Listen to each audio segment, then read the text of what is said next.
দর্শক আসসালামু আলাইকুম। কানাডা থেকে আমি সাকিব। আজকে আপনাদের আবারও স্বাগত জানাচ্ছি। আমরা আমাদের গত ভিডিওতে দেখানোর চেষ্টা করেছিলাম বা বলেছিলাম যে আহ, আহ, আমেরিকার নবনির্বাচিত প্রেসিডেন্ট জনাব ডোনাল্ড ট্রাম্প তিনি ঘোষণা দিয়েছেন যে কানাডা এবং মেক্সিকোর যে পণ্যগুলি সে দেশে যাবে সেই পণ্যের উপরে তারা 25% শুল্ক আরোপ করবে, ট্যারিফ আরোপ করবে। তো এই ঘোষণার পরপরই কিন্তু কানাডা জুড়ে একটি ব্যাপক প্রতিক্রিয়া দেখা দেয় এবং যেটা হচ্ছে যে কানাডার মুদ্রা ফল করে, অর্থাৎ ডলারের বিপরীতে কানাডার মুদ্রা গত কয়েক বছরের সর্বনিম্ন রেকর্ড হয় এবং কানাডা জুড়ে একটি অস্থিরতা দেখা যায়। কারণ আমরা সেই ভিডিওতে বলার চেষ্টা করেছিলাম যে কানাডাতে প্রত্যেক বছর প্রায় 500 বিলিয়ন ডলারেরও বেশি জিনিস কিন্তু রপ্তানি হয় ইউএসএ তে। তো যেটা হচ্ছে যে এই জিনিসটা থামানোর জন্য, অর্থাৎ যেন ডোনাল্ড ট্রাম্প এই ধরনের সিদ্ধান্ত থেকে ফিরে আসেন, সেটা থামানোর জন্য প্রাইম মিনিস্টার জাস্টিন ট্রুডো গত শুক্রবার দিন হঠাৎ করে তিনি ইউএসএ তে চলে যান আমেরিকার নবনির্বাচিত প্রেসিডেন্ট ডোনাল্ড ট্রাম্পের সাথে দেখা করতে। তো তার এই সফরটি আসলে মোটেও কোনো নির্ধারিত সফর ছিল না। অর্থাৎ গত শুক্রবার 29শে নভেম্বর সেদিন তার কোনো প্রাইম মিনিস্টারের যে লিস্ট থাকে সেই লিস্টে আসলে সেই সফরটি ছিল না এবং যখন তার বিমানটি আকাশে ওড়ে তখন মানুষ জানতে পারে যে না, প্রাইম মিনিস্টারের প্লেনটি আকাশে। তো তিনি কোথায় যাচ্ছেন শুরুতে মিডিয়া বলেন বা কোথাও থেকে কিছু বলা হয়নি, কাউকে কিছু জানানো হয়নি এবং পরবর্তী সময়ে তার দফতর থেকে জানানো হয় যে তিনি ফ্লোরিডাতে তিনি গিয়েছেন আহ, আমেরিকার নবনির্বাচিত প্রেসিডেন্ট জনাব ডোনাল্ড ট্রাম্পের সাথে তিনি দেখা করতে গিয়েছেন।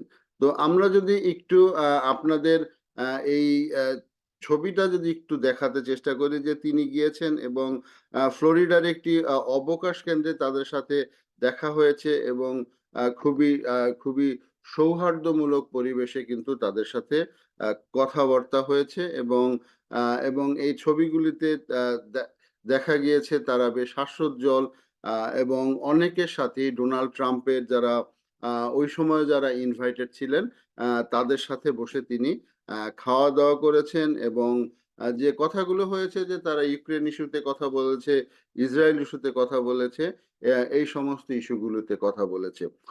তো যেটা হচ্ছে যে সেটা যেটা বললাম যে যে 25% যে ট্যারিফ আরোপ করেছে এটা শুধু কানাডার ক্ষেত্রেই না, মেক্সিকোর ক্ষেত্রে আপনারা জানেন যে নাফটার দেশগুলো হচ্ছে নাফটার দেশ দুটি, কানাডা এবং মেক্সিকো দুটি দেশের উপরই 25%, চায়নার উপরে তিনি কর আরোপ করার ঘোষণা দিয়েছেন। তিনি ব্রিক্সভুক্ত দেশগুলোকে বলেছেন যে তারা যদি ডলারের সাথে যদি তারা বিনিময় না করে তাহলে তাদের উপরে তিনি ট্যারিফ আরোপ করবে, যার ফলে পৃথিবী জুড়ে একটি অস্থিরতা।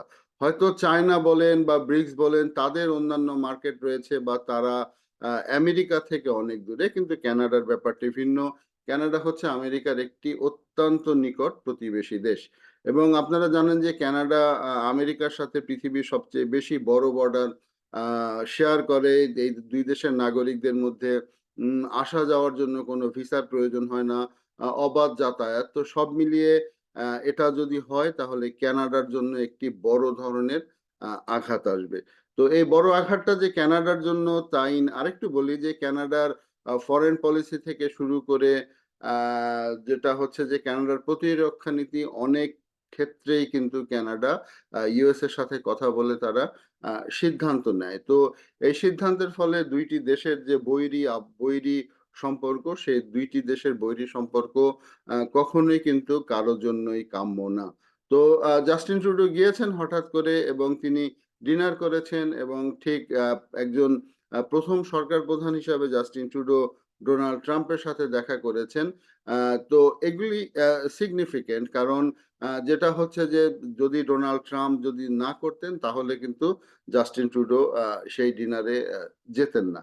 তো হয়তো জানুয়ারির 20 তারিখে খুব সম্ভবত ডোনাল্ড ট্রাম্প ক্ষমতায় নিবেন এবং জাস্টিন ট্রুডোর এই আমলেই আরো তিনি প্রায় অক্টোবর পর্যন্ত থাকবেন। তো অলমোস্ট তাকে আরো 9 থেকে 10 মাস, যেটা হবে যে 9 থেকে 10 মাস কিন্তু তার শাসন ক্ষমতা থাকবে এই মেয়াদে। ডোনাল্ড ট্রাম্পের সাথে, তারপরে যদি নির্বাচিত তিনি হন তাহলে আরো 4 বছর। সো আর যদি না হন তাহলে অন্য কথা। তো যেটা হচ্ছে যে এই পুরা সময়টা জুড়ে জাস্টিন ট্রুডো যদি শুরুতেই যদি একটি কর আরোপ করে, এবং এই যেটা হচ্ছে যে ডোনাল্ড ট্রাম্প যদি কর আরোপ করে এবং এই জাস্টিন ট্রুডো এই সময় শেষ সময়ে শেষ 10 মাস যদি এটা হয়, তাহলে তার জন্য, তার দলের জন্য এটা একটা বড় ধরনের ডিজাস্টার হবে। কারণ এই সমস্ত দলগুলি ওয়ান টাইম কখনো তাদের পলিটিক্যাল চিন্তা থাকে না, তারা বারবার ক্ষমতায় আসে, এবং কানাডার ইতিহাসে জাস্টিন ট্রুডোর দল কিন্তু 90 বছরের উপরেও বিভিন্ন মেয়াদে শাসন করেছে। তো যাই হোক, এখনো ডোনাল্ড ট্রাম্প তিনি ক্ষমতা নেননি। তিনি ক্ষমতার একবার ছিলেন, এখন সুবাতাস পাচ্ছেন। তিনি বিভিন্ন জায়গায় লোকজন চেঞ্জ করার সিদ্ধান্ত নিচ্ছেন। তিনি যে ট্যারিফ গুলির কথা ঘোষণা করেছেন, তিনি লক্ষ লক্ষ ইমিগ্রেন্টকে, কোটি ইমিগ্রেন্টকে তিনি বের করে দিবেন, এই ধরনের কথা বলছেন। কিন্তু বাস্তবতাটা একটু ভিন্ন। বাস্তবতা একটু ভিন্ন। যেমন মনে করেন আমি যে শার্টটি পরে রয়েছি, এই শার্টটি যদি হয়তো বাংলাদেশ থেকে যদি এসে থাকে, বাংলাদেশ থেকে আসলে পরে এই শার্টটি হয়তো এখানকার লোকাল বাজারে $20 বেশি না, লোকাল বাজারে $20-25 বেশি না। হ্যাঁ, বাংলা টাকায় করলে অনেক, যেটা হচ্ছে যে 3,000 বা 3,500 টাকা। কিন্তু কথা হচ্ছে যে জাস্টিন ট্রুডোর যে ইউএস ফার্স্ট পলিসি, অর্থাৎ তিনি আমেরিকায় সবকিছু করবেন, সেটা তার পক্ষে করা সম্ভব কোনোদিনই হবে না। কেন হবে না বলি, যেমন আমেরিকায় যদি এই ধরনের গার্মেন্টস যদি প্রতিষ্ঠা করা হয়, এবং আমেরিকা যদি সিদ্ধান্ত নেয় যে তাদের 30 কোটির উপরের যে মানুষ রয়েছে তারা তাদের জামা কাপড়ের স্বয়ংসম্পূর্ণ হবে, জামা কাপড়ের স্বয়ংসম্পূর্ণ হলে অবশ্যই তাদের গার্মেন্টস স্থাপন করার মতো তাদের ক্ষমতা রয়েছে, এবং সেটা হয়তো 1 বছরের মধ্যে হয়ে যাবে। কিন্তু সমস্যাটা অন্য জায়গায়। যেমন আমেরিকার যদি একজন গার্মেন্টস এর লেবারকে যদি বেতন দিতে হয়, একজন ওয়ার্কারকে যদি বেতন দিতে হয়, কমপক্ষে প্রতিদিনের জন্য তাদের, আমি যদি বাংলাদেশের কনভার্সন রেট ধরি, প্রতিদিনের জন্য $15,000-16,000 বাংলাদেশি টাকা বেতন দিতে হবে। প্রতিদিন 15-16 হাজার বা তার চেয়েও বেশি টাকা বেতন দিতে হবে। কারণ আমেরিকায় কম আয়ের, কম ইনকাম দেওয়ার, অর্থাৎ একটা ন্যূনতম ওয়েজ রয়েছে, সেই ওয়েজের কম দেওয়ার কোনো সুযোগ নেই, কম দেওয়ার কোনো সুযোগ নেই। কিন্তু বাংলাদেশের দেখা যায় যে গার্মেন্টস গুলি আমেরিকায় যে ডলার একদিনে বেতন দেয়, বাংলাদেশে সেটা একজন স্টাফকে সারা মাসের বেতন দেয়। যার ফলে কস্টিং এর একটা ব্যাপার রয়েছে। এই কস্টিং এ আমেরিকা জীবনে গার্মেন্টস করে কুলাতে পারবে, তারা কুলাতে পারবে না। এবং অন্যান্য প্রোডাক্ট যেগুলো চায়না থেকে আসে সেগুলি সম্ভব না।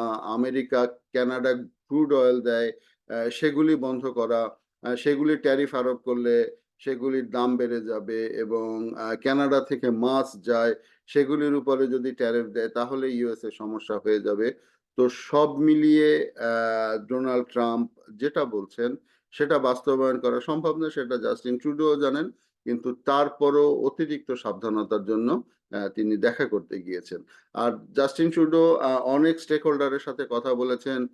কয়েকদিন আগে তিনি, অর্থাৎ এই সপ্তাহে, যে সপ্তাহে গিয়েছেন তার 3-4 দিন আগে তিনি কানাডার সমস্ত প্রাদেশিক প্রধানদের নিয়ে কথা বলেছেন, প্রিমিয়ার বলা হয়, তাদেরকে নিয়ে কথা বলেছেন। তো আসলে এই ধরনের পরিস্থিতিতে হয়তো সম্ভব না, আমরা মানে যেটা অ্যানালাইসিস করলে বোঝা যায় যে হয়তো সম্ভব না, কিন্তু তারপরেও অতিরিক্ত সাবধানতার জন্য করা হচ্ছে।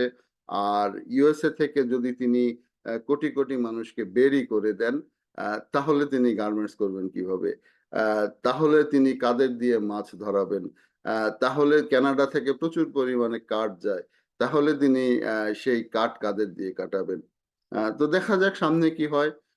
আরেকটি বিষয় একটু বলে, যে বাংলাদেশের ইউনূস সরকার, তাদেরও উচিত যে আমেরিকার এই নতুন গভর্নমেন্ট রয়েছে, সেই নতুন গভর্নমেন্টের সাথে একটি নতুন সম্পর্ক কিভাবে করা যায়।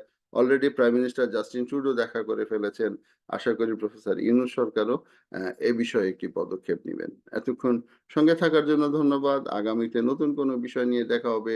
সে পর্যন্ত ভালো থাকবেন। আসসালামু আলাইকুম।